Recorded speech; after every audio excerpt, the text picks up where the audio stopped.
Hello, family. How's everybody doing today? I hope everybody is doing fine. We have a lot to talk about today, family. Let's talk about the Ed Reed situation with Bethune-Cookman University, which is a HBCU school. And I want to talk about that because that's real deep, and I want to talk about a lot that's going on down there with that HBCU school in Daytona, Florida.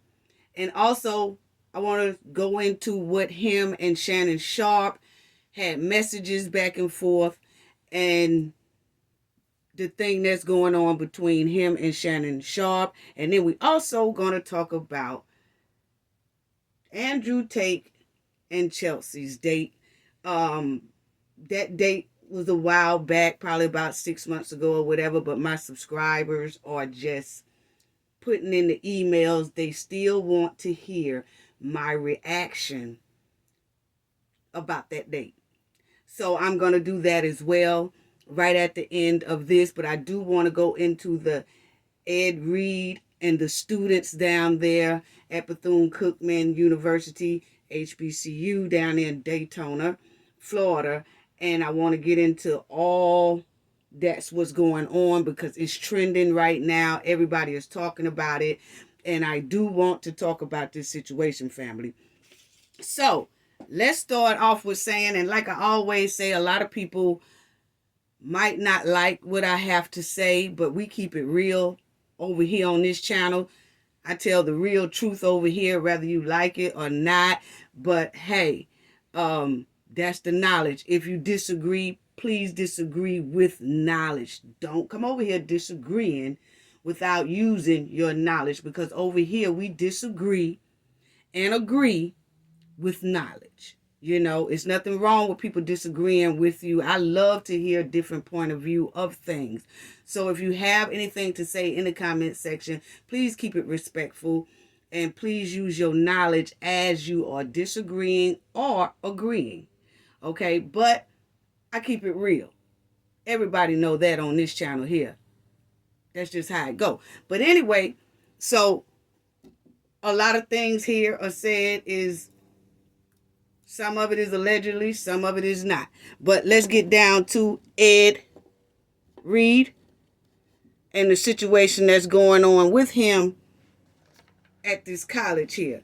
Now, Ed Reed was supposed to be signing a contract to be the head coach down there at this HBCU school. Okay? And his contract wasn't fully completed yet. Like, they was going through the process of his contract to be the head coach of this school, of this HBCU school. And during the process of this, he was fired just 25 days of being on the job as the coach, you know, because they haven't really, he was working there, employed there, and doing a lot of things there until the contract was completed. So Ed Reed did a video on social media, family, exposing the trash on the grounds around the school and the abandoned buildings that's on the campus that's being used for either trash or is just closed. They're not using it for educational purposes. They just storing old equipment in there, or either it's trash in there, or either it's just locked and closed but not being used. He also showed how some of how the buildings look. They kind of look run down on the outside, haven't been well manicured for a nice campus like that. Okay, so he was exposing a lot of that on his video, and he put the video on social media exposing a lot of, look at all the trash around here, and look at the empty buildings, and look at these closed buildings, and they storing trash in here, and look at the track field. He was exposing how terrible that track field looked, and that track field do look bad, and it had outdated equipment on it, or broken equipment on it. It was the track field he was showing. Okay, Now, when I was looking at it and he was showing and exposing a lot of things on that campus, I was like, oh, wow, that do look kind of bad for HBCU campus. Like, man, they using a track field like that. It really wasn't a up to par track field like it should be for a university. That track field looked like something that you find in the hood or something. You go to the park or something like that, and that's how the track field looked. But I'm just going by what my opinion was when I saw it, family. Okay, point blank period. Okay, now days later, after this video that Ed Reed put out, he was terminated and fired from his job. Now, a lot of people do say it was because he exposed how things was going on around that college campus. Now, the students also said that everything that Ed Reed said is true, that they have been dealing with that for years now. And they were so glad that somebody finally spoke up and said something about it, because a lot of people don't say anything about how a lot of these HBCUs are running, and it's running very poorly, according to a lot of staff members and according to the majority of the students that attend these schools. Okay, so now Ed Reed said that he was asked to sign a step down letter to say that I'm stepping down from my position. And he refused to sign it. He said, I'm not signing that. I'm not signing that. And so they just fired him. Okay, so now the students hit the streets in Daytona protesting for Ed Reed. The students wanted the school to at least take under consideration that he was telling the truth. Might have not liked how he did it. And I said, maybe he shouldn't have did it on social media. And then again, I said, well, if he didn't do it on social media, the public would never know. Because this has been going on for years, and a lot of people in these HBCU schools and staff members and all that is keeping it kind of quiet, family. I mean, let's be real. Let's be real. We know these schools has been going through a lot of hardship. They looking kind of low on funds, and things are not really being properly ran. We all know this. We've been knowing this for years, but a lot of people have just been staying quiet about it and not bringing it to the forefront. But Ed Reed did that. And he's not the only one, because y'all know Deion Sanders did the same thing down there in Jackson, Mississippi. He really did. Deion was spending his own money. The water system wasn't right. He was taking the football team out to different hotels so that they can have decent showers and things. It was just a complete mess, okay? So Ed Reed, he is an NFL former player. He played for the NFL, and he also is a Hall of Famer, okay? Just like Deion Sanders. He is. So that's why he went to this college, HBCU college, and he was going to be the head coach down there. Like I said, it just hadn't got through with his contract yet, okay? And during that process, all this broke out after his video. So the students did hit the streets of Daytona protesting for Ed Reed and for the school to reconsider bringing Ed Reed back. So check out this protest that the students did, because family, the students said everything that Ed Reed was saying is true. And they were so glad and happy that someone at least came in and said something. That's the protest. I don't have any sound to it, family, but they were protesting around the campus, trying to get attention, get exposure to not only the public, but to the staff of this school, to, hey, y'all know everything he said is true. Might not have liked how he did it, but the man care about us. He really genuinely care about us. And he want our conditions to be better. We wanted our conditions to be better. We was just so happy that someone came in and is trying to help us and exposing the problems that we having, so maybe it can get better. That's all them students was wanted. So Ed Reed was basically their voice that they have been holding for a long time. But after this incident happened with Ed Reed, they said no longer, we're not holding back. We're telling everything. We do need change here. We are living in poor conditions. We are learning in poor conditions. We need for all of this to change, not only here in Daytona, but all across the United States at HBCU colleges. Okay, so that was them out there protesting about that, family. Okay, and there's a lot of HBCUs around the United States that are being exposed for mishandling school funds, doing it's some fraud mixed up in there, a whole lot of greed, and the operations of the school are very low standards, living in poor standards. These students are living in conditions at dorms where they are terrible. Terrible. School equipment is either run down or old or outdated, or they don't have enough of it, or they don't have the proper equipment, or it's mold and things like this. Now, I seen all this that they were showing in the news, family. I really did. And you see those kids put those strap their boots on, and they was protesting for Ed Reed to come back. They want the school to bring him back. And I've seen a lot of videos, family, and I'm not showing them on here, but just go back and check it out, the Bethune-Cookman College and Ed Reed, and you'll see exactly what I'm talking about. I mean, it was some students were showing the moles on their clothes in their dorm room, rats and roaches. It was one student family that took a leaf blower. He taking a leaf blower up under like his bed and a cabinet that he have in his dorm. He taking a leaf blower, blowing the leaf blower up under the bed and the cabinet to run a rat out from under there.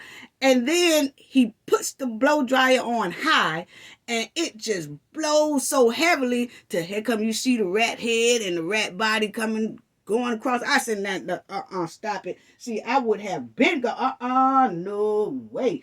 Ain't no way in the hell. And they said this is an everyday living.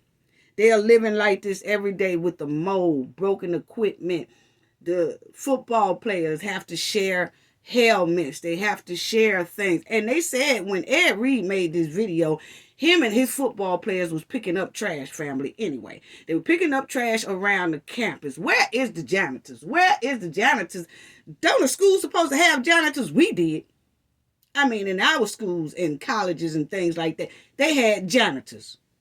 And janitors would clean the restroom and, clean the grounds and make sure that the grounds are nice. And then they would hire lawn care people to come in and make sure that the lawn is looking nice and all that stuff. What happened to all that? What happened to all that? Something is wrong, because schools do have that. I live around a lot of college campuses and things like that. Looking beautiful. They keep all that stuff maintained. What is going on with that? That's what I'm trying to figure out. Because when you see the mold on these kids' clothes and things, and they said when Ed Reed, well, I'll get back to that, family, that when he was picking up trash with these students and he was doing that video, I saw the video, and y'all can go back and check it out. Just go to Ed Reed and Bethune-Cookman College. You would see he did that video. He took the video down, but of course, even though you take it down, it's going to be all over the internet anyway, and they're going to expose everything anyway. They're going to still have that video floating around, even though he took it down. But anyway, family, when they was picking up trash that day, he was showing, look at all the trash. And the students was on Roland Martin. And you go check that out too, because he had a lot of things. He was talking to the students. He was also talking to the president of this school. He was also talking to the athletic director of this school. He was talking to all of them. So he got everybody's point of view. Everybody's point of view. And a lot of those students said that even when they was picking up trash, they had to pay for their own gloves, that they asked some of the staff members or something to let them in so they can get some gloves or something, and they didn't let them in, and they wind up having to either pick up trash without gloves or either go purchase their own gloves and purchase their own trash bags. They had to go to the store, purchase their own trash bags just to get the trash up. Unbelievable. It was just crazy, you know. And like I said, most people saying that Ed Reed should have handled this behind closed doors. That's the problem now, family. Everybody want to handle something behind closed doors. You keep handling things behind closed doors and nothing is getting done. That's basically the problem right now. There are a lot of people saying, you know, he shouldn't have did that on the internet. And I said to myself too, you know, maybe he shouldn't have done it on the internet. And I still feel like maybe he shouldn't have done it on the internet. But then again, you say if he hadn't have done it, nobody would really know. And therefore, you can keep sweeping this inhumane way of living towards these students. It'll keep happening. It's been happening for years and years. Let's not act like we don't know, family. We all know that. It's been happening all around the United States. And people say, well, he should have went behind closed doors and talked to the people and this and that. From my understanding, allegedly, there have been so many people throughout this United States through different HBCUs that have went to these people and talked to different elites at the HBCUs, and nothing is still being done decades later. See, that's what's happening when you're talking behind closed doors. It's like, okay, well, we'll handle it and whatever, and then they move on to something else and leave the thing like it is. And that's why right now a lot of these campuses are run down and terrible conditions. In terrible conditions. Because everybody want to talk behind closed doors. Okay, we've been talking behind closed doors for decades now, and nothing is being done about it. So the next step is say it to the public. And now we have social media. So it's being exposed. But my thing is, you know, people saying Ed Reed should have did his homework before he even took the job. Huh? I feel like this, family.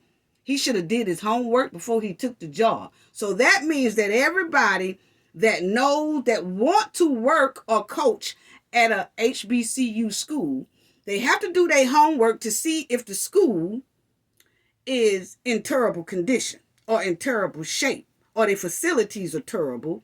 And then once they find that out, they just say, forget it, I don't want to go there. Don't nobody try to make a difference and improve this matter. The decision is do your homework. And then when you realize that that school is, they kind of on the run down side. They ain't doing so good over there. Then you make your decision to go somewhere else. Come on, people. That's why the schools are like they are right today. That's another thing. Everybody said Ed Reed should have did his homework. Okay, maybe he did do his homework and he saw that this school needs help. He saw that this school needs a lot. He saw that the students were suffering in this school. He saw that the students were being in hardship inside this school. So maybe he is the one who made the decision to say, I'm going to step in it anyway and see how much I can help and participate in helping these kids. See, if everybody keep doing their homework and then realize that, that don't look good, and then they run away from the very same thing that they should be willing to go face and help. See, that's what I'm talking about by sweeping this stuff up under the rug, family. This is exactly what I'm talking about. He should have did his homework. He did. He said he did. He said he knew what he was facing. He knew how the school was. He knew what kind of shape the school was in. Poor conditions. And the students say poor conditions. He knew that, but he was willing to take on that responsibility. So see, that's what I'm saying. I have a hard time with he should have did his homework before he went. And then if he'd have did his homework before he went, he wouldn't have never went. He shouldn't even went there. So if everybody think like that, the schools will continue to degrade. It will continue to rot away until at one point they're going to have to close these HBCUs down because of the poor conditions, the terrible conditions. It gets so bad to where you really can't really rebuild it. You really can't remodel it. You just have to tear it down. And once you tear it down, it's going to be hard to rebuild another one. Yeah.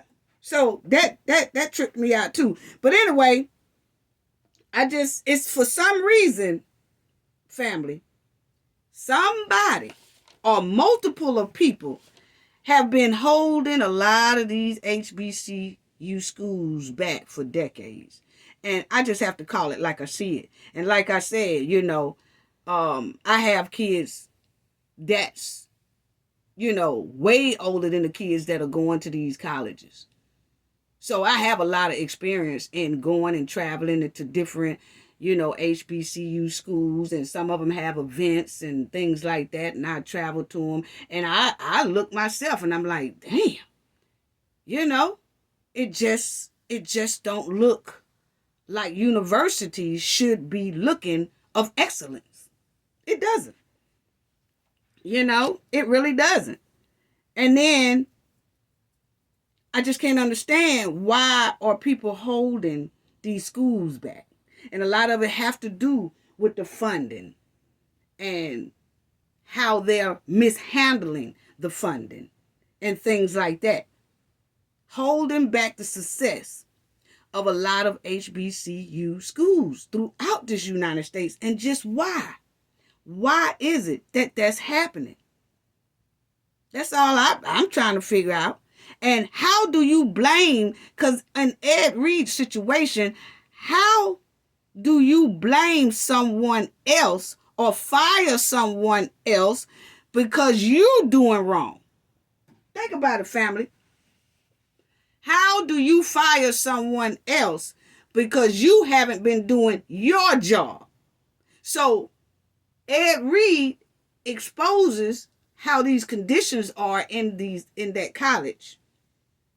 And then he get fired for exposing it, not the people who are not running it and operating it correctly. See, I don't understand that. That's just like if I go in, because y'all know I am a troubleshooter.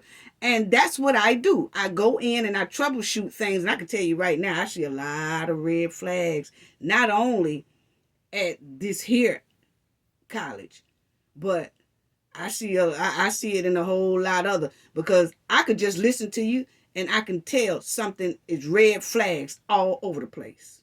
It really is. I'm going to tell you right now, they wouldn't want me to walk in and troubleshoot nothing up in them office and staff member paperwork and all that, because I'm bound to find a whole lot of stuff that will make history. And it wouldn't be good history either. But what I'm saying is, that's just like when I go into a store and I troubleshoot something because a company said, hey, the store here is not really doing like it should. I don't know what's going on. Could you go in there and see what you can find out or whatever? And I go in there and I troubleshoot that store. And when I troubleshoot that store, bam, I'll find the problem. Now, if I find out that one of the management teams or the whole management team are taken, theft is going on, the employees, theft is going on with the employees and all that. Once I bring it to the attention of the corporation gonna fire me for finding it? Or should they fire the management team, the employees, or whoever it is that is doing wrong inside there that's keep messing with their profit value? Come on now. So I go in there and tell them what the problem is, and then they fire me. Well, what y'all send me there for anyway? You gonna fire me because I exposed that these people are doing some negative things up in here. So then you gonna fire me for exposing that?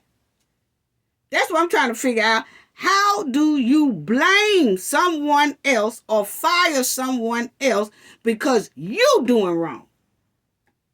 So how do they fire Ed Reed? Because he is pointing out some wrongdoings, or something's not right, or something need to be checked on, or something need to be investigated because things are not looking right and these students are living in hardship. Well, he gets fired, not the people who have been putting these kids in this situation, who has been putting this school in this situation, who has been putting the school facility in this situation. Now, they keep on working. Just a person who is trying to make a difference get fired. Very confusing. You know, and it's a lot of people say that Ed Reed, if he would have gotten that head coach job, he did, they say allegedly, that he had a lot of stars that were going to be behind him and start helping with the finance of getting this school back together. Okay? But my thing is, they're still putting a Band-Aid on the problem. Where is the money and the funds that already go to these HBCU schools? Where is it? Where is it? Because they get money. They get money, family. You know? And these HBCUs, to be operating in this poor manner, it's a public embarrassment for all Black people and the Black communities across the United States. And you know, it should be out. It should be out. I'm trying to figure out, even though these celebrities would have been helping Ed Reed and giving him donations and all that to help with the problem of the school. Okay, that's putting a Band-Aid on it. What about the funds, the finance, the government finance, and all that stuff that's been going to these schools for years? Even the alumni. Alumni are people who previously graduated from the school or went to the school, and they donate money. What about all that money? Where's that money? See, nobody wants to talk about how is that money being properly managed. Who is managing it? They just want to keep throwing money and donating money and pouring money and donating money, but then the schools are consistently looking poor. Bad, poor conditions. And I want to show y'all this as well, because you know the Knowledge family, I checked it out and I wanted to see, what do the government give to HBCUs and things like that? Yeah. This right here, I found it right on the website, so it's public knowledge anyway. Okay, so it says fact sheets. State by state, analysts of records, 2.7 billion American Rescue Plan investments in historically Black college and university, HBCUs. So in 2022, all HBCU schools got funding for the COVID relief. And I remember the president saying to Roland Martin, the president of this college here down there in Daytona, this HBCU college. I remember the president was on Roland Martin and he said, oh, well, you know, a lot of things. We've had hurricanes and then we had COVID, and a lot of things is why the campus look the way it is and why the campus is in poor conditions and all that. Well, it say right here that the Biden and Harris administration gave out $2.7 billion to HBCU schools. Yes, it did. Then I said, well, I wonder how much did Bethlehem get? Okay? And then right here you will see, it says, today, the Department of Education announced state-by-state breakdown of over $2.7 billion in funding for historically Black colleges, which is the HBCUs, okay? And it's a President American Rescue Plan that they all got in 2022. These funds were provided through the Higher Education Emergency Relief Fund, okay, over the past year. HBCUs created pathways to opportunity for Black students and foster academic excellence throughout our nation. Okay, so they sent out $2.7 billion, but they split that $2.7 billion throughout all the HBCU colleges, and this was money that they took under consideration of the pandemic, okay? So they sent all these schools the money. So when I heard that president say that on the Roland Martin show, I said, well, why didn't he say that his college got what? Right there, family. 33 million. Got 33 million. So don't sit up here and tell me that the pandemic, because of the pandemic, we just don't have the funds to, and then we had 2 hurricanes. We have hurricanes down here all the time. Everybody know that I am on the Gulf Coast. Have hurricanes all the time. And I've seen schools get destroyed, colleges get destroyed, and the ones that have got destroyed get built within a year. And then what they would do would put the students in like trailers. They would bring in trailers and stuff for the students on the grounds. They would just sit down different trailers. And the students would have to work out of those trailers. And the teachers would have to teach out of those trailers until the school is rebuilt. Or if there's any damages, then they would hurry up and get that done. And then the students and stuff will be learning out of the trailer. And soon, it don't take long, no more than a year, because the government, United States government, don't play schools being shut down or being poor conditions like that without somebody saying something. Yes, we have a lot of schools in the hood, a lot of Black schools that is not up to par the way they should be. And that's when the parents need to fight for that as well, because it can get done. It can get done.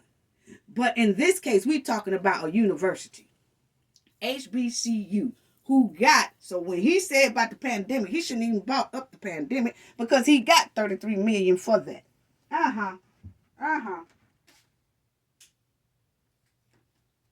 As you see there on the screen. Yeah. So it's 4 HBCUs in Florida. And they got $156 million for those 4 schools, but they split it up. Okay? And you see all the schools that got what and things like that. But Cookman, HBCU, got 33 million. And then you see the HBCU school in Georgia. It's 8 HBCU schools there. And they got 260 million. Yes, they had to split it within those schools, but them schools got some millions. So why is it that the president didn't talk about that? And where is that money? And what did they do with that money? And I'm quite sure that the Biden and Harris administration wouldn't have minded them taking some of that money and getting some of that mold out of that school, hiring some janitors to pick up that trash, getting the rats and the roaches and stuff out of the school, fixing up those facilities and locker rooms for those football players, and so they can have showers. They don't even have showers. They don't have any of that. They sharing football helmets, all that. I'm quite sure if they spent some of that money on that, the Biden and Harris administration wouldn't have mind. And if they did, they could have took that to court, and it still would have been okay. Yeah, they still would have been okay, because you can show what you used it for. And you can show that you used it for the students, which is what this here grant, federal grant that went to the school was for. The students. Student scholarships and all that. So see, when you come telling me something, you have to be right. Because like I say, I'm a troubleshooter. You just can't tell me anything. That's what I did for over 28 years. You just can't come telling me no anything. No, you can't. No, you can't. So, where is the money and the grant going? Where is it going? They're supposed to be improving these schools. And that's just what they got for the pandemic. That's not including what all they get throughout the year. When you talk about alumni sending money, and when you talk about the government sending money, and when you talk about donations that's coming into the school, fundraising money that's coming into the school, football games money coming to the school, scholarship money coming to the school. Some students are just paying straight out the pocket. Their parents paying straight out the pocket. That money going to the school. And you mean to tell me it's rats running around there and they got to use a blow dryer and a leaf blower to run the rats out their room? And roaches? And mold? Come on now. Come on now. And trash. Sharing helmets. No showers. No locker rooms. Poor conditions inside the facilities. Poor conditions outside the facilities. But most of the big dogs and the elites are living great. Yeah, they living great. See, they most likely stay about 20, 30 miles out, going to these big homes, lavish houses, and things like that. And they living good. While the students are living in hardship. Living in poor conditions, terrible conditions, degrading conditions. The president of the HBCU in Daytona had an interview, like I said, with Roland Martin. I'm sorry, family. I done got all out the way.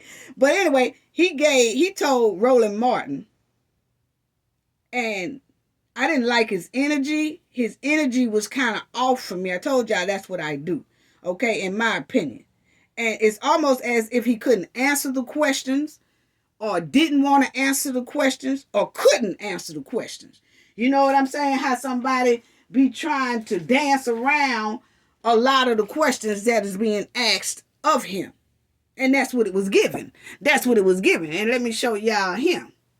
Yeah, because that's what all it was given. That's all it was given. Now this man right here, he is the interim president of that school right now. And it just sounds like he was telling some truth, but he was also telling some lies in there, in my opinion, what I was looking at, because he said Ed Reed was not allowed to take videos on campus. What the hell?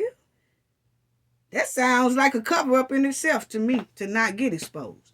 You mean to tell me he said Ed Reed is not supposed to be, he got fired because he's not supposed to be doing videos on the campus. So the students don't do videos on the campus. And then I saw on some interviews that some of the students had with Roland Martin that they did say that they are not allowed to film certain things on campus. And that some of them have NDAs where they can't even talk about some things on campus. Come on now.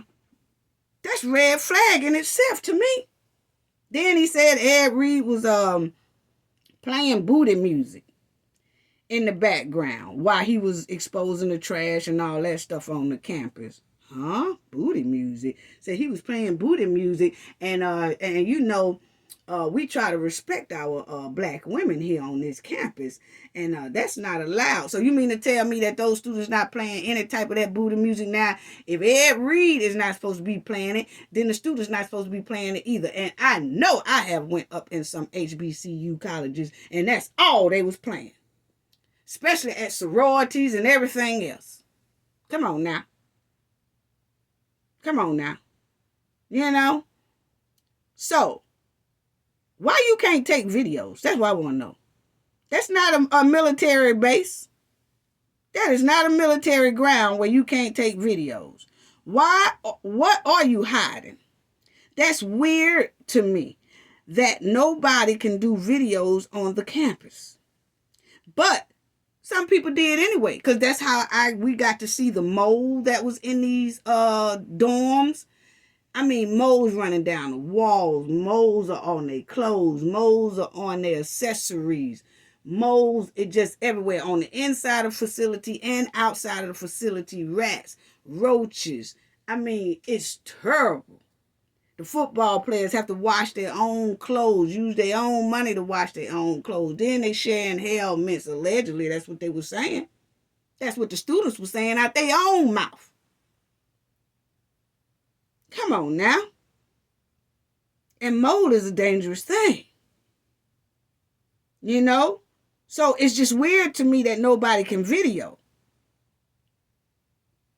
And that statement alone is very alarming.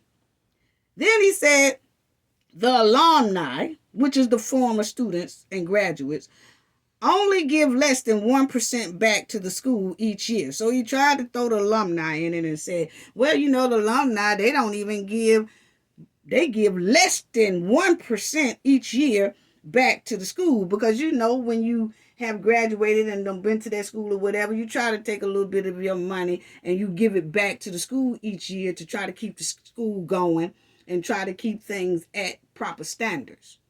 You know, good operations. Okay, but he's saying that the alumni only gives 1% of the money back each year. Okay. Is it because they haven't seen any positive change? And that's why they're not supporting anymore? Because you got to look at it, family. If you graduate from a college and that's your duty to send in donations to the college once a month, and that's your money is supposed to help the students that's in the school at that time, and the cycle keeps going like that. But when you visit the school and you have been dumping your money inside that school for a couple of years, or 5 or 6 or 7 or 10 years, say you have been graduated from that school 10 years ago, and ever since then you've been sending in big donations to this school to keep the school operating properly. But when you go into one of their football games, basketball games, track games, and you sitting up there and you looking at that ragged ass track field, and you just looking at how the grounds are, you looking at how poor conditions, you're going to say, wait a minute now, where is my money going? I've been sending this school a lot of money. I know they could at least painted a building. You're going to get discouraged. And probably not. And you probably will say something to them. And they doing exactly what they were saying Ed Reed should do. Talking to you behind closed doors, but not doing anything. And eventually, you will stop sending your money into the school.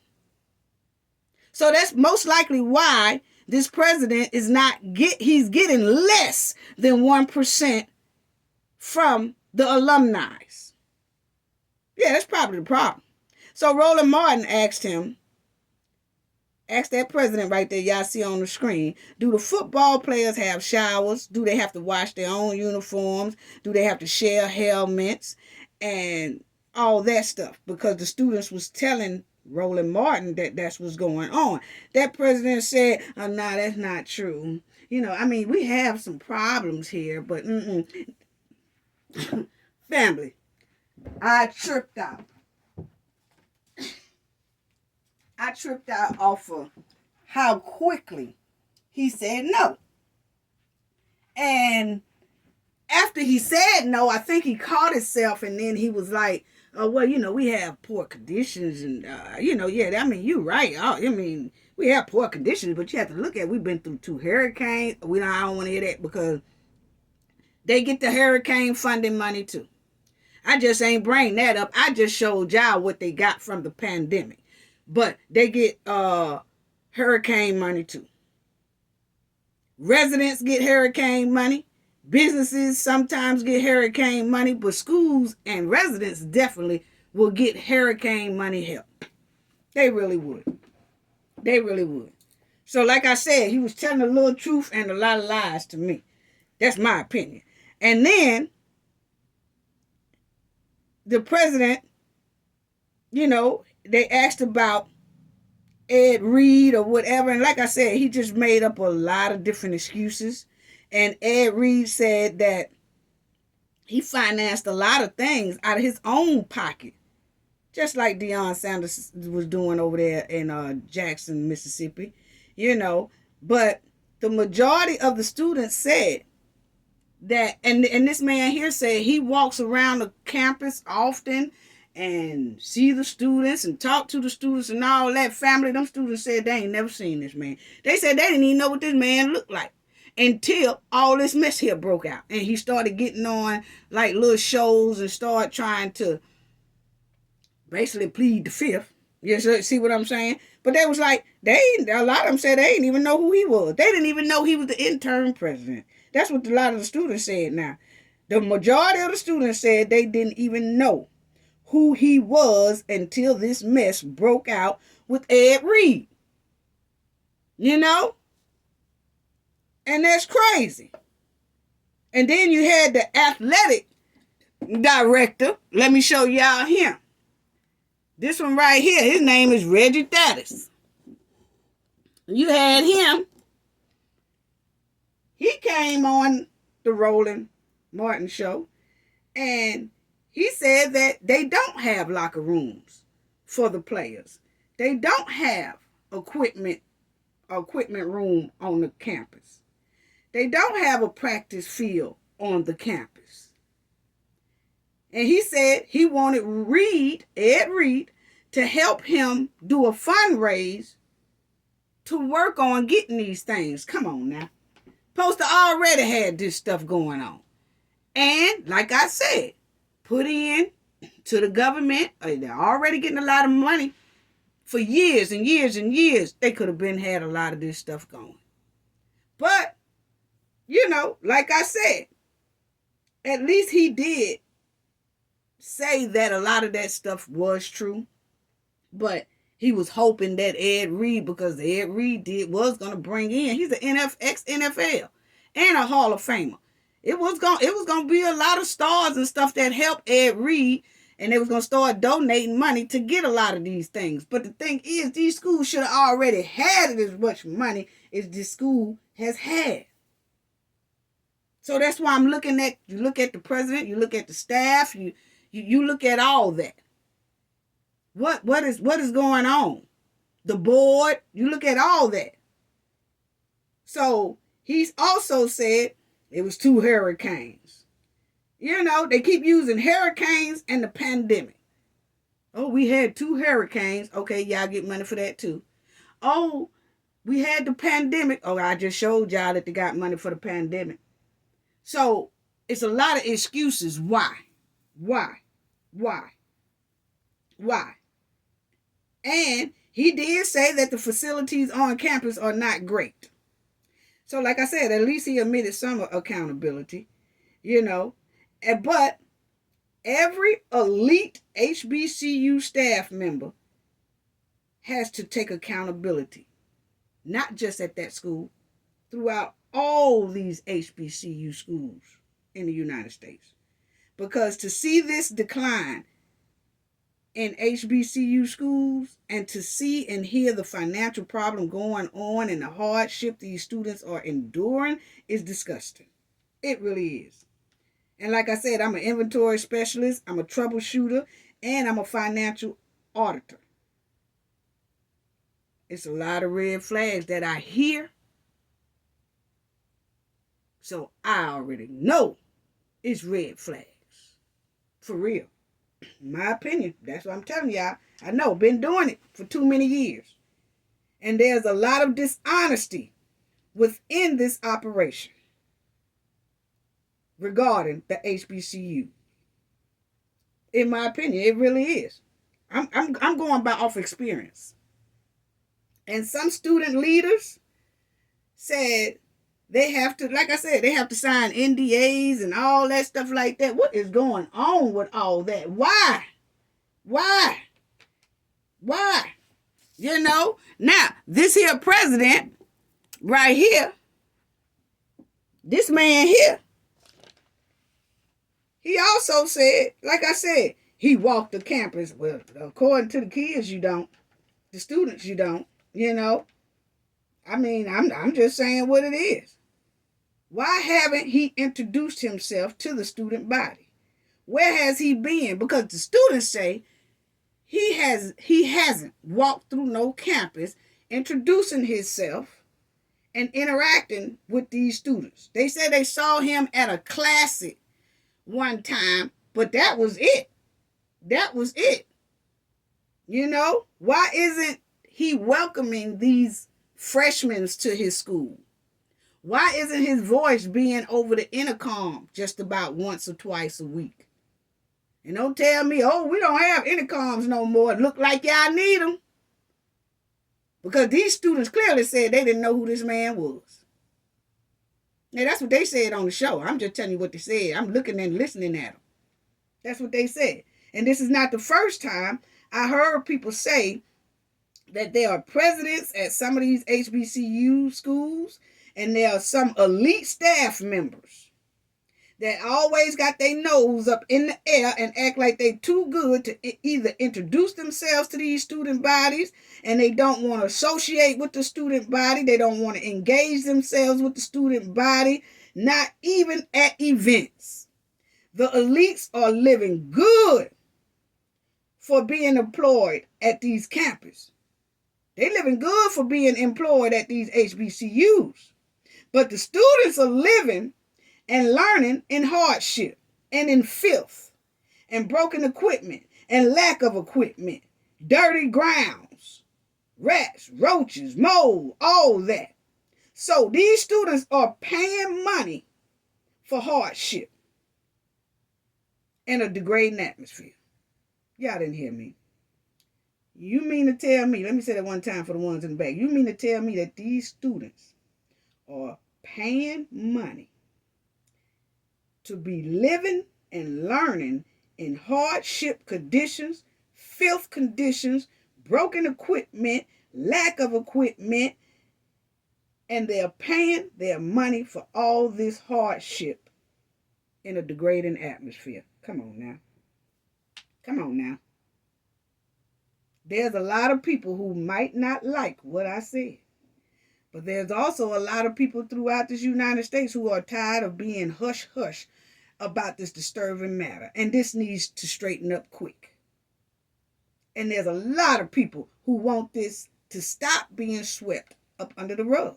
A lot of people around the United States and the world are talking about HBCUs. They've been talking about HBCUs and these type of conditions for years. And it ain't good. So let me talk about Shannon Sharpe. You know, Shannon Sharpe got on his show. Now remind you, Ed Reed is an ex-NFL player, so is Shannon Sharpe. Ed Reed is a Hall of Famer, so is Shannon Sharpe. Okay, now Shannon Sharpe decides that he gonna get on there with Skip, and they gonna discuss this matter about Ed Reed and this HBCU. And, you know, Shannon and Skip got up there and talking about, Shannon said, you know, he should have just talked to the people behind closed doors, and he should have did this and he should have did that, and he, you know, he didn't handle it properly, and he didn't do this and he didn't do that. So Shannon was basically saying a lot of things on that show that was putting Ed Reed in somewhat of a negative light about how he did things and what he should have did, what he can't do, and all that. Instead of Shannon calling Ed Reed and getting the full story, because see, now everybody is seeing the full story, because not only is Ed Reed saying it, the students are saying it. So when Shannon Sharpe was saying, you know, maybe he shouldn't have told this and maybe he shouldn't have told that, Shannon should have been going and looking at the students, because the students are clearly speaking out loud right now. Y'all can go and look. You can go and you can punch in students of Bethman Cookman University, and you will see it. Their protests, what they're saying. Look at the Roland Martin show. You will see what they're saying. They are using their voice and saying they are tired of these conditions, been going through this for years and decades, and nothing has changed. So they want Ed Reed back. But Shannon and Skip was on that show, and I ain't going to talk about what Skip said, because I expect a lot of things that Skip said. I expect that. But Shannon, being that was Ed Reed is a former football player like Shannon and a Hall of Famer like Shannon, it wouldn't have been no problem for Shannon to pick up the phone because Deion Sanders did. Deion Sanders picked up the phone and talked to Ed Reed personally to get the whole scoop. Then Deion Sanders also saw how these kids are voicing. So I think Shannon Sharpe should have done the same thing. And I think Ed Reed felt Shannon Sharpe should did have done the same thing. And that's what started this little beef, little beef going on between Shannon and Ed. And I don't think it's going to last long because Deion Sanders is good friends with Shannon Sharpe and Ed Reed. So I think Deion Sanders might try to step in and calm this thing down. But anyway, Ed Reed wasn't liking it, what Shannon said on that show with him and Skip. So Ed Reed tweeted this to Shannon Sharpe. Okay? And he said, at Shannon Sharpe, you don't know me. I know a good bit of watching you. You're close enough to ask me through Skip, yeah, I HOF like at Deion Sanders, just ask me. Since you grown folks don't believe these young people. Okay, so basically, he was telling Shannon Sharpe, you don't know me, but I know you. But it's easy for you to contact me because you're a Hall of Famer and I am too. Now, Shannon said on his show, I know Ed Reed, but I don't know him like that. And Ed Reed was saying, Shannon, stop. Because you could have clearly contacted me very easily because me and you both are Hall of Famers. You could have contacted me if you really wanted to talk to me because you close to Deion Sanders and I am too. We could have sat down and talked and I could have told you the real scoop instead of you getting on your show, you and Skip, discussing matters that's really not accurate. That's how Ed Reed was putting it, okay? So now, I'm going to let y'all hear what Ed Reed said because not only did Ed Reed send that tweet out to Shannon, he also did a video about Shannon.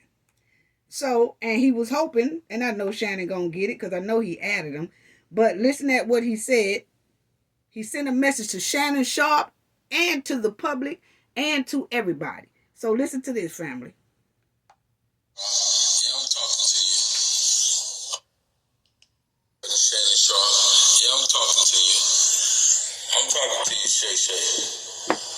Get out the club, Shay Shay, and talk to me. Call me. Ask me. Ask me. And I tweeted out. Okay. So he was saying, ask me. Hold on, family, because I'm having a little difficulties here. But let me go ahead on and explain this. He was saying in there that Shannon shouldn't have. Hold on, family. It's coming back in. For some reason, it had went out the audio part of it, and I'm rebooting it back up so that y'all can hear it. But at this time, he is telling Shannon, you should have contacted me. You know how to contact me. And I don't know why you didn't contact me. So check it out, family. Yeah, I'm talking to you. Shannon Sharpe. Yeah, I'm talking to you. I'm talking to you, Shay Shay. Get out the club, Shay Shay, and talk to me. Call me. Ask me. Ask me. And I tweeted at you. And I called. I tell you what, family. The devil is a lie. The devil always trying to stop something. Here it go. Shannon Sharpe. Yeah, I'm talking to you. I'm talking to you, Shay Shay. Get out the club, Shay Shay, and talk to me. Call me. Ask me. Ask me. And I tweeted at you, and I called you that, because I need you to come out. You understand? This ain't focusing on negativity. But I need him to call me. See, he's a Hall of Famer. I'm a Hall of Famer. Put the Hennessy down and come holler at me. You want to yell across the court? At basketball players, I'm yelling across IG. Straight up. Because you got your story wrong. You got your story wrong. Basketball players, I'm yelling across IG. Straight up. Because you got your story wrong. You got your story wrong. And I know you like to fix it because you on that fence, you dig? So come get the truth. Because these youngsters are out here hurting. And one of them used to be you. But now that you made it, don't forget where you came from. I didn't even get to the coaching part. What y'all talking about? I was down there 3 weeks. What y'all talking about? Did they show me everything? No. The man lied. The athletic director is lying. Where's Shannon Sharpe at now? Where you at now, Shannon? Where you at, Shannon Sharpe? I don't know Ed like that. No, that's a lie. You know people who know Ed on how you can get in contact with me.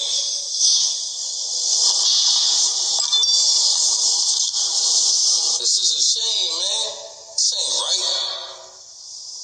Why he crying and doing all that? I'm crying because y'all hurt these kids. That's why I'm crying and yelling. I'm yelling for help. I'm a person who's yelling for help.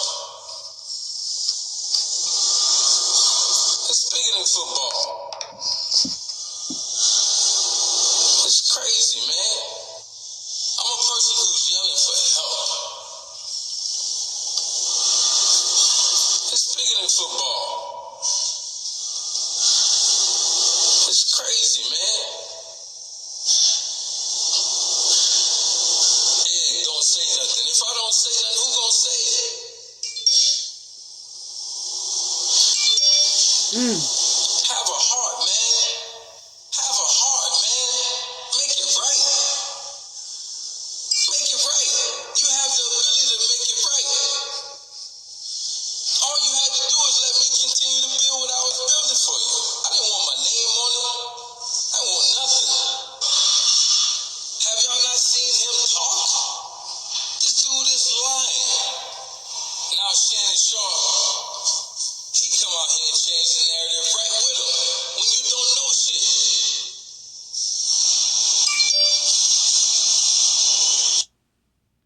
Okay, family. So y'all heard the passion in Ed Reed's voice. You heard that man speak. And I do feel like he wasn't going to take on that job because he needed money and all that. He was taking on that job because he really cared about the students at that HBCU school in Daytona, Florida. And that's all I really want to say, because listen to his plea. I just hope that they get this situation resolved. I don't think the school will hire him back because of the exposure of the conditions of that school. And now a lot of people might have to answer a lot of questions. And I say might, because this has been going on for decades, family, and ain't nothing happened yet. And they don't want it to get out. That's how I look at it. That's my opinion. So I don't think they will hire him back because he has a different focus. He wants good and somebody keeps dragging bad. That's all I have to say about that one. Anyway, let's go on to Cheyenne and Andrew Tate. My I'm not gonna spend too long on this because, like I said, this here date that they had happened about 6 months ago. And I didn't know anything really about it. You know, I did a video on Andrew Tate, but it was on a whole nother situation. But a lot of my subscribers was like, please talk about it. They was emailing me, putting it in the comment section. Yeah, I can go look at the comment section. They was putting it down. We just want to hear. We know that it was about 6 months ago or whatever, but we still want to hear your reaction towards their date, okay? So I'm going to give the subscribers what they want. Y'all please hit like and subscribe. Boy, I tell y'all, it seems like it's hard to pull a like. That thing free. Click it. I promise you it's free. Yeah. And if you're not subscribed to this channel, please subscribe to the channel. That's all we ask. But anyway, I got a lot of requests. So this is Cheyenne and Andrew Tate. And Cheyenne Reynolds, she was on this show called Grilling, and she be looking for love. She's looking for love. She have a lot of dates with different people trying to find the right man for her. She is looking for the right man to love her the way she want to be loved, okay? And that's what it's about. Andrew Tate also appeared on this episode here because he said somebody asked him to appear on the show, and I believe that somebody did ask him because let me tell you, Andrew Tate could just about get any woman he want. He have a lot of women, allegedly. You know how he do. He'll say it in a minute, in a heartbeat, okay? So Andrew Tate really ain't looking for love, in my opinion, but because he was asked to come on this show, he went on and did it, and I think people thought that, okay, since she's really a strong woman, and have a strong mind to what she want and how she want it and what she want a man to do and how she want a man to treat her and all that stuff like that, then the perfect person to put in front of her is Andrew Tate because he has a strong mind and he have his beliefs on how he want a woman to be. So they put two strong minds together like this. She have her way of thinking of dating and wanting love. He have his way of thinking of dating and wanting love. And it was just like oil and water. And after I got to listening to it, I see why my subscribers wanted me to at least do a reaction on this. So I'm going to do a quick reaction on this. And then we going to get up out of here, family. Because everybody know this is Mardi Gras season. And I'm doing a lot. I'm doing a lot. Doing a lot of things with my Mardi Gras organization, and I be going from New Orleans to Mobile, Alabama, because Mobile, Alabama also is the original of Mardi Gras. So I do a lot of that, and then I'm trying to fit in these videos as well, so y'all just bear with me, okay? I'm gonna take some videos and stuff of the Mardi Gras season and all my little events that I'm doing, and I'll put that video together right after the season, right after Fat Tuesday. Anyway, back on Andrew Tate and Cheyenne. Okay, so they put these two together, and when I say it was like firework, family, it was like fireworks, okay? And Andrew Tate said he already is in love. He said he in love with just waking up every day. So that's his love. So he ain't looking really for no love, because once he wake up every day, that's his love right there. He in love with that, okay? So Cheyenne is sitting there at the table waiting on this guy to appear. And she's really not supposed to know who he is. I think she knew who he was a little bit. But, you know, she sits down and boom, bam. This thing happened real hard. Okay? And in walks Andrew Tate. And boy, do she have her hands full on this date right here, family. She had to be real quick on the draw when it come to dealing with Andrew Tate. Okay? So, let's listen to it. I'm not going to play their video because I ain't got time to be fighting them over their little copyright and all that. I'm just going to play the sound, and then I'm going to commentate on what I hear every now and then. Okay, check it out. Your accent, it's like really different, isn't it? He just walked in. Street dog, my dear. I've been here, I've been there. Half American, half English, half Luton, half everything else. A bit of a mix. That's cool. So how did you get here today? I flew in this morning. Flew in? It's different? Something different? Yeah. Jump on the jet. You flew in on a jet? this guy. What about you? You have a mix, no?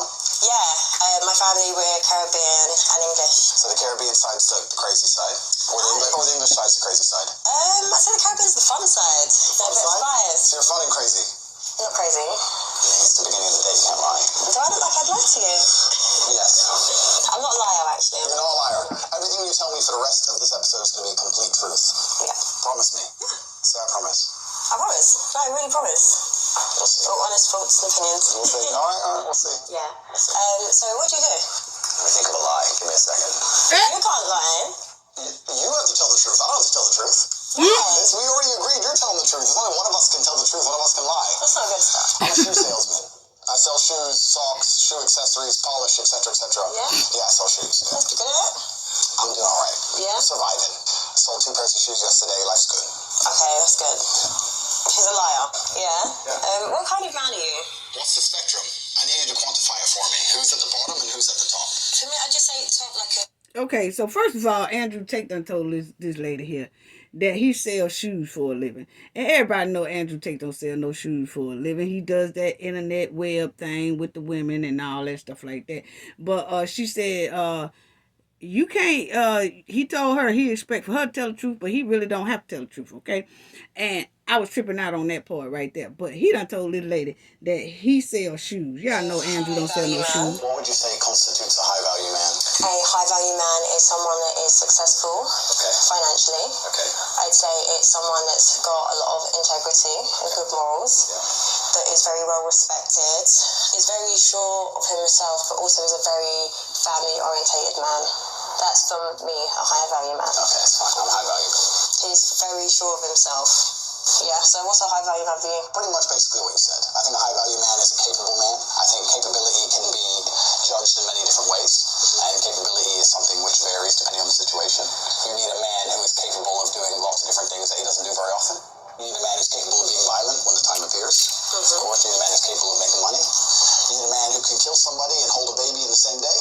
You need a man with a very broad spectrum of qualities and assets and capabilities. And this is actually what the most difficult thing about being a man is. Most people, when I say most people, let me change that. Most people have qualities and assets and capabilities.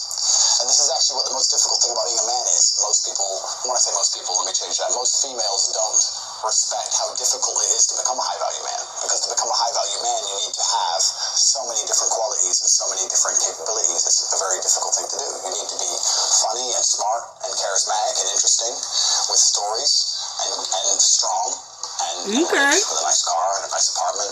Whereas to be a high-value female, you need to be hot. If you're nice, it's a bonus, but it's not even that necessary. That's it. If you're a pretty... Okay, now, I think what he just said right there is right. A high-value man, when women say, I want a high-value man, women do expect for that high-value man to have a lot. But then when you say, what's a high-value woman, like she said, I think it's like cooking, cleaning, and being faithful to a man. It's like the woman's high value of being a woman don't have to be that high standard like that man, like they requesting for the man to be as a high value man. Now, I know a lot of women and a lot of people didn't expect for my reaction to be that way. But everybody know I'm a very fair person. I have to be. I told y'all I have to be like that because of the field that I have always been in. I take both things. No matter if I don't like a person, don't care for a person too much or whatever, I still be fair to about what they say. And if I agree with it, I'm going to say I agree with what he said. Okay? Point blank period. So I think that part right there is true. But let's continue on and see what Mr. Tate say. Because first of all, Mr. Tate started off lying, talking about he sells shoes, and he don't sell no shoes. So he started off this date fresh ass lying. Anyway. If you're nice, it's a bonus, but it's not even that necessary. That's it. If you're a pretty female, even if you're a piece of shit person, you're going to get messages on Instagram. Yeah. Whereas if you're a good-looking man who lives with his mother, you ain't getting any messages. And that's true. I think so. I think that if you're a good-looking man, that's all you have going for you, I don't think you're going to succeed very well in life. I know there's very, very pretty girls who have nothing else going for them that manage to do very, very well. The difference between a high-value man and a high-value woman. For me, a high-value woman is what kind of mother is she? What kind? And family, y'all know that is true. If a man is living in the basement of his mother's home, y'all ain't gonna want to date him. Soon as y'all meet up and talk or whatever, you can meet him at a club or you can meet him out at an event or you can meet him at a gas station or whatever. He probably driving a nice car, whatever like that. And then you say, well, what you do for a living? And then he'll say what he do. And then you might say, oh, all right, that'll go. Well, where you stay at? Oh, I stay with my mama in the basement. And, I'm just taking care of my mama right now, but I live with my mom. That kind of turns a woman off. But if a woman says she lives with her mom, she expects for that man to still want to be with her. I mean, come on. She expects for, like, if the man say, well, where you stay at? Say, oh, I live with my mother down in the basement. I'm taking care of my mother, whatever. She still expects that man not supposed to have any second questions or not to think that, oh, she stay with her mom. I don't want no woman that stay with her mom. I want a woman to have her own thing. She's not expecting for that. So I think a lot of that is true. And I'm going to be honest about that, because if a man tell me he's staying in the bottom of the basement of his mother's house and all that stuff, I got my nose throwed up in the air. I ain't going to tell no lie. I do. But now, if I was living in the bottom of the basement of my mom's house or my father's house, and I tell the guy that, and I expect for him, that shouldn't be no damn problem. It shouldn't. Either you want me or you don't. So, so she telling, she telling her how that. Has she got morals? Is she loyal? All these other qualities, but I feel like men base it on like just an aesthetic level. I agree with you. If I meet a female, I would like her to be all those things, especially loyal. It's the most important thing for a female to be. Are you loyal? So he said he expect for a female to be loyal. Okay? He said he expect for a female to be loyal.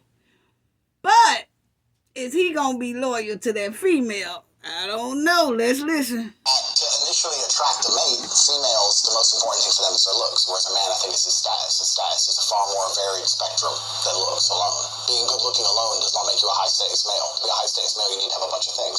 Initially, if you're just pretty, you're going to get attention, whereas a man, you need to have a bunch of things to just get attention. Do you understand? Do you agree with my point? Not always. Listen, there's men that are funny that aren't that attractive that can get attention. It's like an energy thing. I disagree. Always. Listen, there's men that are funny that aren't that attractive that can get attention. It's like an energy thing. I disagree. You disagree? I disagree. I know what you're saying. They can get attention, but I don't think anyone would look at a funny guy who lives with his mom and call him a high-value male. Whereas if you get a really, really beautiful girl, even if she has nothing else going for her, she'll be considered high value. I would say. Okay. We live in a world now today where they have to lie. Do you think? In fact, I would basically guarantee that 99% of men are lying at least 80% of the time. Really? That's a bit bold. I think it's true, because I think that So men are liars. men are liars. Women are correct. Men are liars. Women wear makeup because men fall in love with what they see. And men lie because women fall in love with what they hear. Men are liars because men are in constant competition with other men, and they have to find a way to be competitive, and the easiest way to be competitive is to lie. If you can sit there and convince a woman that you're rich because you bought her $100 or £100 meal, that's what you're going to do. It's a lot easier than becoming rich. And women believe it. And as long as women are stupid enough to believe it, men are dishonest enough to lie. Okay. Now, what y'all think about that, family? Because that is true. There are a lot of men out here that will tell lies to women so that they can attract that woman. And then it be later on down the line that that woman realize this fool ain't got everything he say he got. Or this fool don't work where he say he work. Or this fool ain't no good like he say he's some good.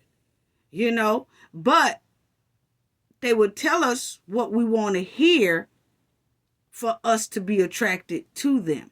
And I have ran into that a couple of times. Where a person say they have this and they do this for a living and they do that, and then come to find out none of it is true. None of it is true. But then in some cases that some women will get so wrapped up into this man before they find out that he has been lying. So by the time they find out that he's lying, then all of a sudden, their heart is already wrapped up in this man.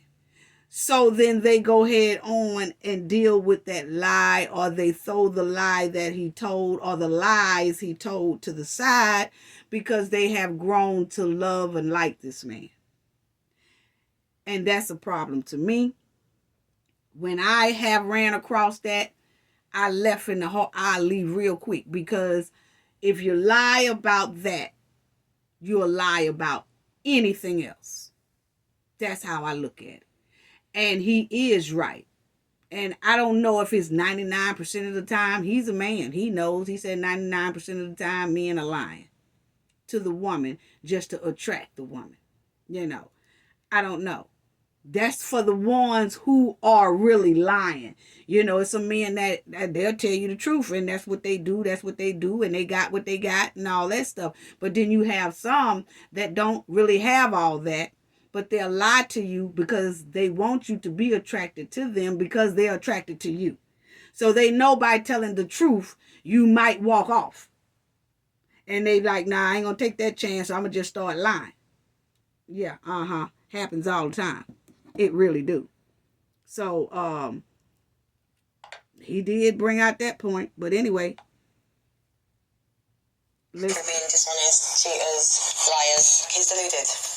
Why do you think men and women are different? We carry children, Correct. you know, who we nurture. We're, compassionate, emotional beings. Yeah. Men are very different. I agree. However, I don't think it's very fair for men to sit with the opinion that it's acceptable for men to cheat. I think if we, as intelligent... Okay. Saying, okay, life is full of double standards. Correct. I understand that. But in a relationship, Correct. it's a partnership. Yes. Right? You and me, we're together. Since when? You know what I'm saying. When you're trying to build a partnership and a life with someone, the end goal is you two together. Agreed. So why cheat? I know. I understand where you're coming from. My point is that relationships and life is full of double standards as a whole. A man's going to pay for everything everywhere you go, right? This is his duty as a man. Do you agree? No, I do like traditional. Okay, so you agree. So you're traditional, right? So if you want to talk about traditional, let's talk about tradition. Every single man since the dawn of human time had more than one woman. Every single king, every single emperor, every single sultan, every single conqueror since the dawn of human time had more than one woman. Okay, now he said he expect for the woman to be faithful, but ever since time, men always had more than one woman. Come on, Andrew. Come on now. And that is true. Because if y'all know, back in the day, you will have like some people, grandfathers or fathers, they have kids over here this side of the town and this side of the town and over on the other side of town and over in this state and over in this city and things like that. And you realize that you thought it was like 2 siblings, but it turned out to be 9 siblings, okay? Because father done been all over town and having kids all over the town. So he is right about that right there. But, hey, if you want a woman to be faithful to you, you need to be faithful to that woman. And he's saying the woman need to be faithful to him, but men shouldn't have to be faithful to the woman. And it's from beginning of time. Men always had more than one woman. Yeah, and those are the men who wind up being by themselves or the woman leave or whatever. You know, they'll just have to keep that type of lifestyle to where they run to woman to woman to woman to woman because they don't know how to be still, basically. You know, we call those gigolos. Yeah, that love to run all over town and make babies and have different type of women and 3-4 type of women. There's some women that agree with a man having 2-3 women besides them. But then you have some women that's not playing that game, and she one of them. She don't feel like, So that conversation there that they on is not going to go too well with Cheyenne. Check it out. That's correct. My point is this. If I had a woman, I would decide not to cheat because I decide. However, I would not see my infidelity as nearly anywhere near even 1% as disgusting as female infidelity, because female infidelity involves emotion. You will not sleep with a man you don't like. I can sleep with a woman I don't like. Over the woman ready to die for her, ready to take a bullet for her, protect her, give her all the money in the world, make sure she has a beautiful family, a nice big house, all of it. And I'll still fuck that bitch. Watch me. A woman won't do that. So don't lie to me and pretend. No, you won't. Any woman who'll sit broken. Most dudes do not care about them. It's fundamentally broken. Her soul is broken. Yeah, well, she's broken then, but she's still doing it. Well, if she's broken, she ain't anywhere near me. I don't want no broken bitch near me. Okay, so now he said he don't want no broken bitch near him. But he's saying that a man can cheat and he don't have any feelings with the woman he's cheating with. But if a woman cheat, she has feelings for that man that she's cheating with. So you're putting your heart and feelings into it. So he's saying that that's why a woman shouldn't cheat, because a woman will put her heart and feelings into the person she's cheating with. As for a man, wouldn't put their heart and feelings into a woman they cheating with. They just want a piece of poo nanny and that's it, and they gone. They don't care nothing about that woman. But even though he's cheating like that, it still don't make it right. Because just because he don't have feelings for the person he's cheating with, but he's cheating on his main girl, but he's cheating with this other woman, but he said, well, it don't matter if I cheat with her because I ain't got no feelings for her. I have feelings for the one that's at home. But a woman can't do that because she puts her feelings involved. And sometimes a man puts his feelings involved too when he cheats. Sometimes he'll cheat with a woman and then he becomes more attracted to that woman. And then he start having more feelings for that woman and then start falling in love with that woman. Now he's in love with two women. The one he got at home and the one he got on the street. Okay? And it does happen like that. And that's where a lot of complications come in at. So it's not like every man that cheat don't have no feelings for that woman. Yes, they do. For the woman they cheating with. Yes, they do. Most of them do. That's why they cheating in the first place, because it's lust. It's some of it could be lust and some of it could be love. And they grow to love that person. And I think that a woman, it's some women that can go out here and cheat and they really don't have any feelings for the person they're cheating with. Now, there's some women out here that can do that. They can have a man at home, cheat on that man with somebody else out here in the streets, but the man they cheating with in the streets, they don't have any love for him. They don't have any compassion for him. They just wanted to have sex with him and that was it. And then they go on about their business. And that's when that man that she don't like and just wanted to have a little intimate time with, and then when that woman that's when that man there gets mad at the woman, like, I can't believe she did that. She just did something with me and then the bitch gone. Well, yeah, some women do that too. But then you have those type of men that are getting their feelings because a woman did them like that. So, and just because he don't have feelings for the woman he's cheating with, don't mean the woman that he's cheating with don't have feelings for him. So even though he can walk away with cheating, or he can walk away with banging that woman and just walk off and he'll never see her again, that don't mean that woman hadn't fallen in love with him and may start a bunch of mess between him and the woman he got at home. So see, it's still dangerous either way it go. And that's vice versa for a woman as well. So, let's finish that. Me, if I'd slept with over 50 men. So she said, what if I slept with 50 men? Would you still like me? You said it yourself. How can you be high value if 50 men have slept with you? If I've just been single for a long time. No, unacceptable. Why is it unacceptable? Our body can... So he's saying, nah, that ain't gonna work with no 50 men. Seriously, this guy is so toxic, and the only kind of people that listen to his his advice are broke men or heartbroken men that are insecure. Alrighty I'm saying he's then. gonna love another woman. I'm saying that a man when a man's in love, he only loves one girl. I agree with that. I believe in love. I believe a man cares about a chick. I believe a man should take care of a woman. I believe he should come home to the same place every day. I believe all those things.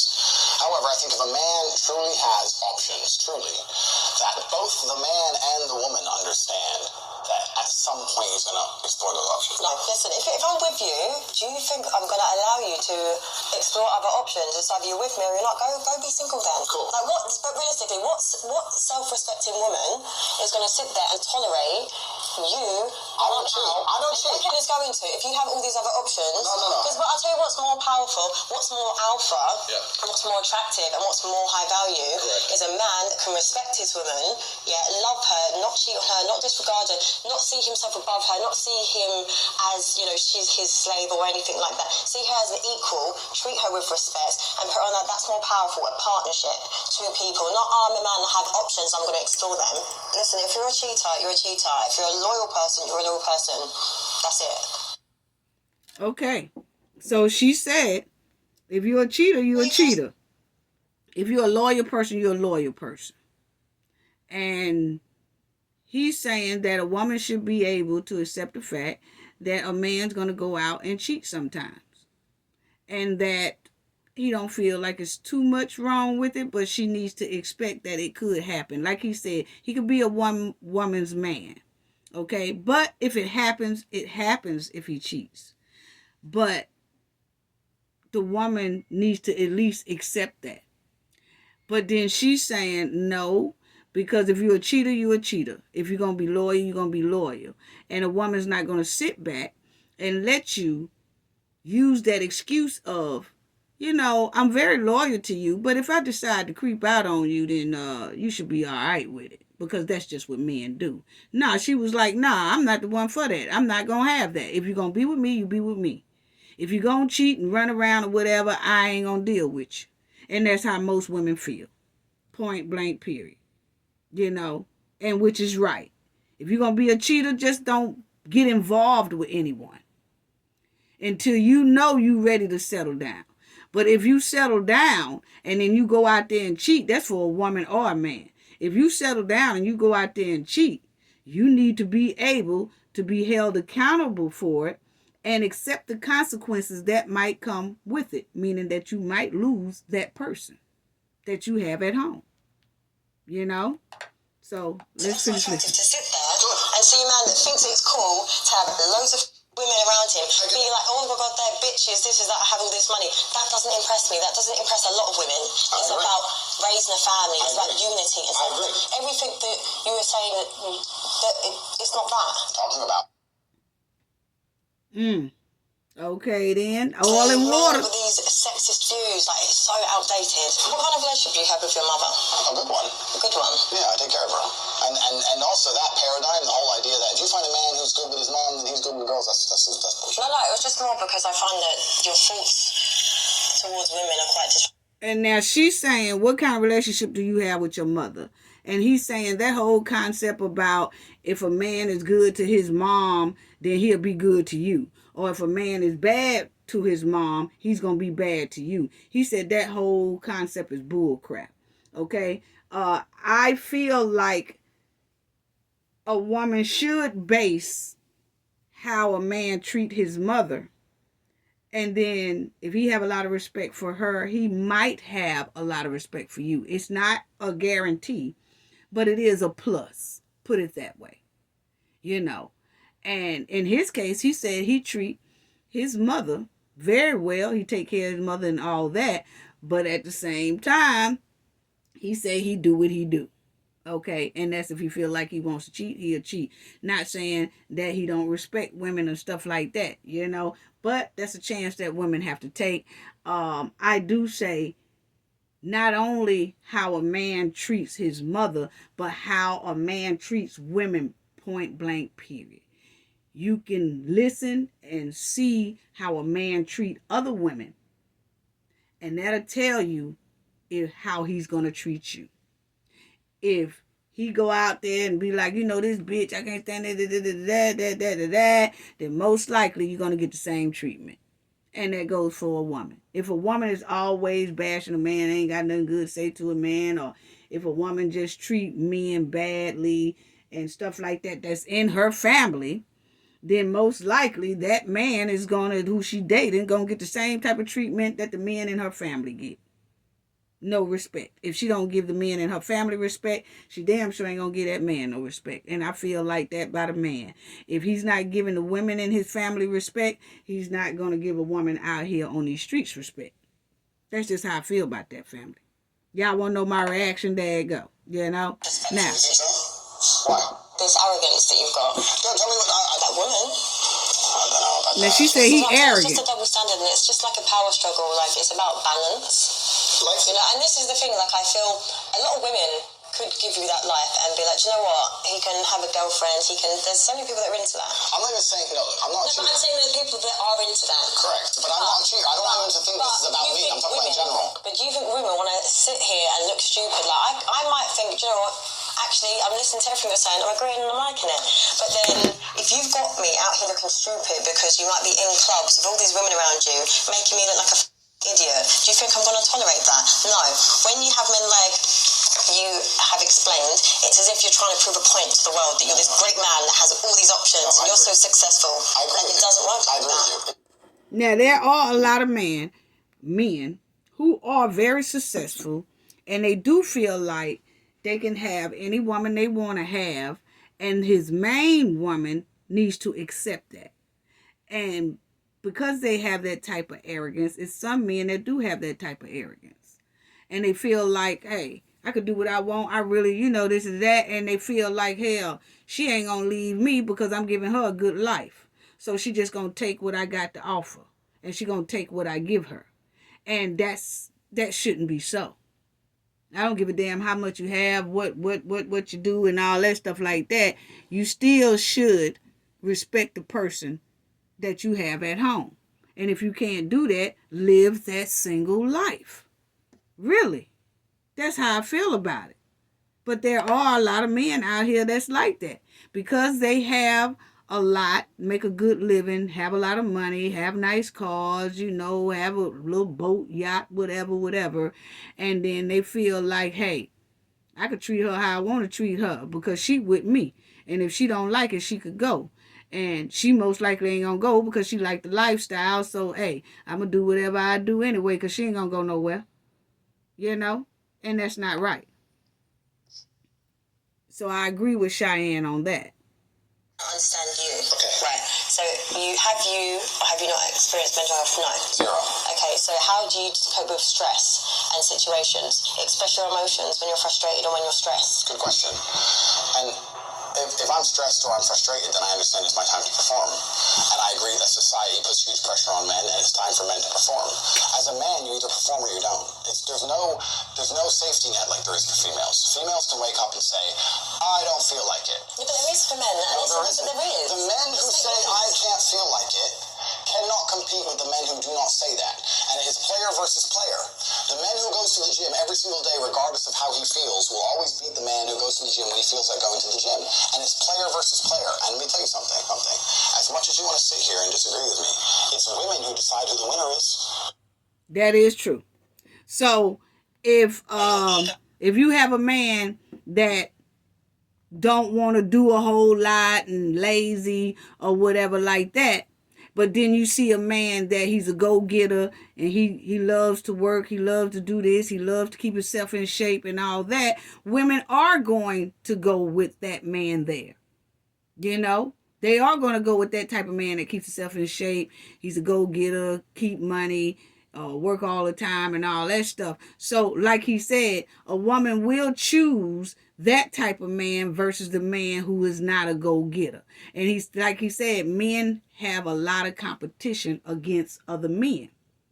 And they are competing because they know that the one who is not putting in the work is not really going to get the woman that they want. The one who is putting in the work will most likely get the type of female that they want. And everybody know that's true, family, because if you had a man that goes to the gym every day, if you had a choice between a man that goes to the gym every day, got a six-pack, looking good, keeping himself straight, keeping himself groomed, and keeping himself sharp, or keeping himself looking presentable and all that, versus the man who never go to the gym, sit on the couch, big belly, getting fat, getting lazy, ain't grooming himself, and they both are in the gas station, and they both trying to talk to you, Which one you gonna go with? You're gonna go with the one who is in shape and who holds himself in a great way. You see what I'm saying?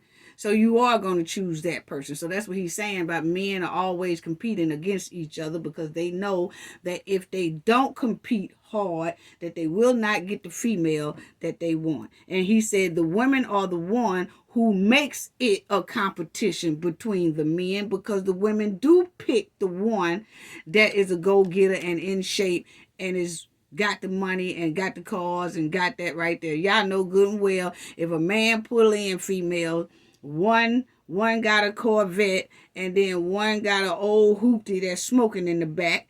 And even though the one in the old hoopty might have just as much money as the one in the Corvette, because you're going by what you see, you're going to start giving the conversation to the one in the vet and not the one in that old ass hoopty that's smoking in the back. Now, come on now. We know that. And he is right. So women do have men, I guess, that they have to compete every day against the other males to get what they want. You know? It's a bit too much. For example, like, you could be very successful. You can have good-looking women that are attracted to you. You can just have all those qualities. But then once you possess that, you then suddenly can go past that line, your ego, then you start to become an arsehole. I agree with you, but I'm not talking about that. I think that's a separate conversation. No, I'm just saying, no, I agree with everything. That's what I'm saying. Like, for me, I agree with everything you're saying, but what I'm trying to argue is that men get successful, they become even more narcissistic, and they just are not nice people to be around. Okay, now I have to say that I don't think Cheyenne is being quite honest there, family, because I feel like if, like, she's doing these dating things and different men and trying to see who she can find for love and all that stuff, I do feel like if someone came in there and said he works at, say, Burger King, but a very good man and can love her to pieces. He can love her and he could just shower her for what he has to offer. It might not be a whole lot, but he will treat her, won't abuse her, won't do any of that. He will love her down, be faithful, be honest and everything. I think that that type of man, if he sat down in that chair where Andrew is and he said he can offer a lot to her, not as much as Andrew or these other rich men, but he can offer what she is looking for, and that's love. And he works at like a Burger King or a McDonald's, something like that, she wouldn't even consider. She wouldn't even consider. But if the one that sits down and say he has a private jet, he has his own company, and he has this and he has that, that's the one that I feel like she would go with. And even though she say those type of men are narcissistic, she'll still go with that man, trying to make that man either love her or make that man treat her the way she want to be treated, even though she just admitted some of those men, it's hard to find those type of men who will kind of treat her the way she want to be treated, and that they're going to have that arrogant attitude. Not all of them, but some of them. But I do think that she would turn down the one who sits in that chair and say he works at McDonald's or Burger King. Point blank, period. You know. That's just how I feel. Because to me, why go on a show and try to look for love for different men when it's a whole lot of them already where she's staying at that's single? All she got to do is go to a club or go to an event or go to different things and get out there and look. And I'm quite sure at events, she'd go to a boat fair and all that, ski event and all that, and she'll meet some nice men. But she's sitting down and it's almost like she's trying to pick the most handsome and the most richest. That's what it looked like to me. That's what I get out of all these little things and shows like that. Because you can find any man that could treat you good in your city or your state, and sometimes outside your city and state. It just depends on how you're willing to travel and you are willing to put in the work as females and keep yourself up as well. You know, and you will find a good man, an everyday good man. But in this case, I don't feel like she's looking for an everyday good man. She's looking for a everyday, high value, rich, with a whole lot of money good man, which comes with what she's complaining about. Yeah, I want to hear my reaction. That's it. And he's sad all the time. You won't reply to him. Neither will any other female. So for women to come along and pretend they give a fuck about the fact that most men are basically invisible. There's not a female on the planet who's invisible today. You can be a 4, overweight, fat. You'll still go to the club and get attention. 99% of the men go to the club and nobody even fucking talks to them. If they try and talk to a girl, they get blanked and ignored and get told to. Most men. And y'all know that is true. You can have most men to go in the club, say you want to dance, you be like, I don't want to dance, especially if he looking old, out of shape, heavy set, overweight, lover in the house. I don't want to dance. But then when it's slim, attractive looking man, that overweight lover could be dressed to the T. You still have your nose thrown up in the air. You don't want to be bothered with him, and that might be the perfect man for you. But because you don't like the weight, and because you don't like the type of hat he got on, and because you say he look old fashioned and all that, or he look like you'll just leave that alone. Then when somebody else come and say that's slim, nice, and decked out, and you think he looking like he damn near half pimp and half faithful. You don't know which one to believe, but you're going to take the chance with that one. So that is true.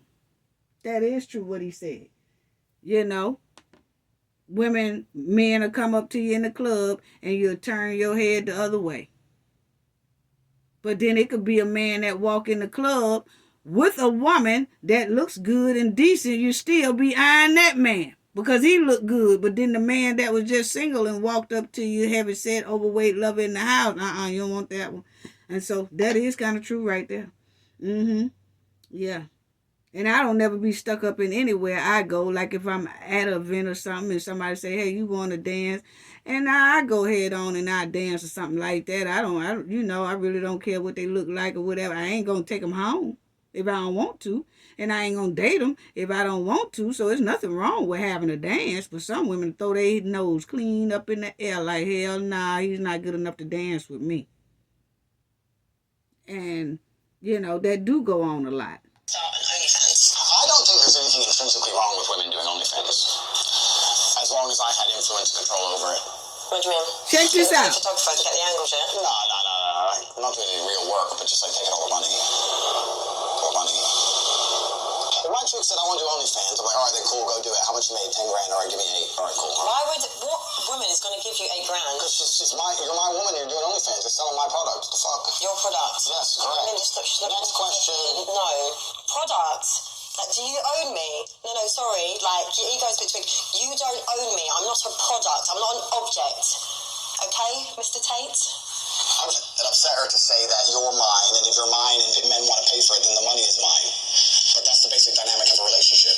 You're mine. So if you want to sell what is mine, that's fine, but I need to get paid. Okay, so what did that remind you of? We talked about that in the Andrew Tate video that I did. He said his webcam girls, if they make 10 grand, he take 8 or he take 7. And then he get them the rest. And he told her, she said, what if I want to start an OnlyFans page? He said, yeah, you can do that. But when you do it, just know that if you make about 10 grand, you got to give me 8. She said, you must be crazy. He said, no, I'm not, because you're selling my product. You are my product. And that's when she was like, he talking about I'm a product. I'm not no product. So he's telling, really, she don't know. That's what he do for real. Maybe she do know, but maybe that's why she asked about the OnlyFans. But the point is, he do take about that amount away from his webcam girls. And it don't make no difference about her being his main girl if she was to become his main girl. If she started OnlyFans and she get about 10 grand, he gonna take 8. And he said that, and he wasn't playing about that. So now the true Andrew Tate came out on that part right there, because that's how he feel about it. He said, that's my product. And she like, you crazy. Why should I give you $8,000 and I done made 10? Nah, it don't work like that. I told y'all it ain't nothing but oil and water here. Okay, look. What if I earned more money than you? Impossible. Never mind. No, impossible. Really? Literally impossible. Is it impossible? Literally impossible. Numbers don't go that high. Next question. It's impossible for her to earn more money than me simply because of her ethos towards life. Her ethos towards life is about moments and memories. My ethos towards life is about conquest. And those are very, very different things. I completely understand that she enjoys things which are not congruent with trying to conquer Earth. She wants time off. She wants holidays. She wants to enjoy time with friends. She wants to do a bunch of things that don't make money. I want to make money. It's impossible she could ever earn more than me because we have completely different life philosophies. Okay. So that's why how What he would you do if I feels. was going on girls' holiday?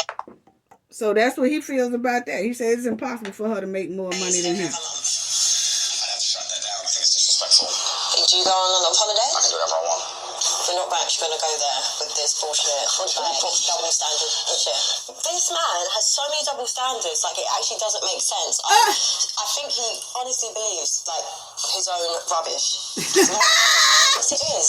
There's different standards. She said Andrew Tate ain't nothing but a bunch of nonsense, family. She said, do he honestly believe his own rubbish that he is saying? And yes, he do believe his own rubbish. That's just Andrew Tate right there. That's who you're dealing with, you know. So let's check it out, family. She done got heated. She done got frustrated. She is damn near tired of dealing with Andrew Tate here on this date. You're out every month doing this, doing that. Right. I'm going to do the same. And there's men that are funny, that aren't that attractive, that can probably see you up on Instagram. Here's this lifestyle to look and see you. You don't look like an idiot. You look like a loyal woman. I would allow you to go on all these girls' holidays. That's very disrespectful. I'm a territorial man. That does not mean jealousy. Okay, hold on, family. Because this part right here. This part right here is, I think, where we left off at. My bad. I was going on girls' holidays. Yeah, she said she go. What would he do if she go on girl holidays? Go on a lot of holidays? I can do whatever I want. We're not actually going to go there with this bullshit, like double standard and shit. This man has so many double standards, like it actually doesn't make sense. I think he honestly believes like his own rubbish. It's not double standards. Yes, it is.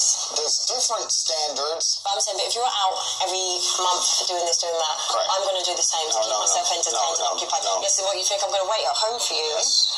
I just wait there, look like an idiot. They'll probably see you up on Instagram. Here's this lifestyle to look and see you. You don't look like an idiot. You look like a loyal woman. I would allow you to go on all these girls' holidays. That's very disrespectful. I'm a territorial man. He talking about them girl trips. He was like, ain't no girl trips over here. Doesn't matter how much you love me back. Doesn't matter if no man on earth can talk you into bed. It's not about that. It's about the disrespect. It's okay for you to disrespect me.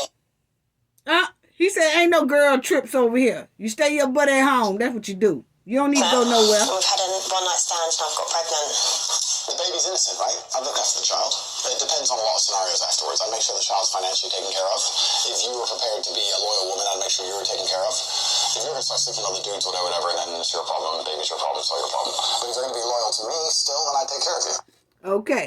Now, let's go to this right here, because family, we going into the 2-hour mark. And y'all know I never do no videos, no 2 hours, but because of this Mardi Gras thing, I'm trying to fit a lot of different topics into one video. Y'all just bear with me. If you can't, come back and then finish the rest of the video out. But anyway, on there, he said about that girls trip. He was like, no, ain't no girls trip. He was like, I can go on guy trips, but you can't go on no girl trips, okay? Because he don't trust the girl trips, because the girl trips don't do nothing, but that's really meaning that they out there trying to find other men, and they don't need other men. She trying to tell him that's not the case, that it's just girls hanging out, having fun, just catching up on old times and things like that. And he said, not having it. No girl trips here. I don't give a damn what you say.